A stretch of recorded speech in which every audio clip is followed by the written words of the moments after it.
Okay, Assalamualaikum warahmatullahi wabarakatuh. My name is Nohazwani binti Shedawat. My question is there any relation to human sins and the disasters happening in this world?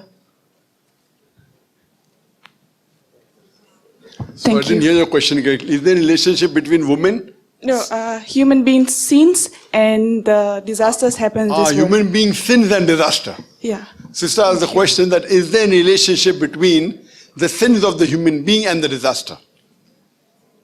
Allah says in the Quran in several places that Allah subhanahu wa ta'ala will test you. Allah says in Surah Baqarah, chapter 2, verse 155, surely we will test you with fear and with hunger, or with loss of goods, or lives, or the fruits of your toil, and give glad tidings to those who patiently persevere. This life, sister, is a test for the hereafter. Allah says in the Quran in Surah Mulk, chapter number 6 and verse number 2, Alladhi khalaqal mawta wal hayata. It's Allah who has created death and life to test which of you is good in deeds. So this life is a test for the hereafter. Now, whenever any calamity comes on a human being, it can be two things, sister. Either it can be a punishment because of your sin, or it can be a test. If you have done sins, then that's a punishment. If you are a good human being, following the Quran, Allah is testing you, is giving you a calamity, giving you a higher test to check whether do you pass a higher test or not. For example, if you pass bachelor's in arts, you get BA. If you pass bachelor's in medicine, you get doctor, DR. To pass a medical bachelor is more difficult than passing a bachelor's in arts, correct? But if you pass a higher test, you get a higher degree.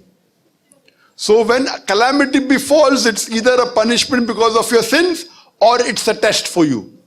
The higher test you pass, the bigger is the reward. Our beloved Prophet Muhammad said, the test for the Anbiya, for the prophets, was the most difficult amongst all the human beings. Because the prophets are higher than the normal human being. Similarly, any reward you get, it's two things. Any good thing that happens in your life, either it's a reward for your good deeds or it's a test. There are many people who do sins and yet they are rich. They have big bungalows. Allah is testing them.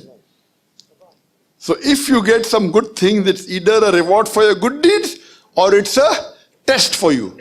Allah says your wealth and your children are a test for you. Surah Anfal chapter 8 verse number 28. Allah is testing you with wealth. So whenever any calamity befalls, a Muslim says Alhamdulillah. When he goes in Prophet, he says Alhamdulillah. When he goes in Lord, he says Alhamdulillah. It's from Allah subhanahu wa ta'ala. But Allah is checking you. It's testing you that once I give you, now I've given you everything in life, good food, house, everything, and you're praying for Allah. And you're praying to Allah and following. Now when He gives difficulty, do you yet pray or not? Do you yet thank Allah or not? Do you yet follow the Quran or not? So if a calamity comes, it can either be a punishment for your sins or it can be a test for you. Hope that answers the question, sister.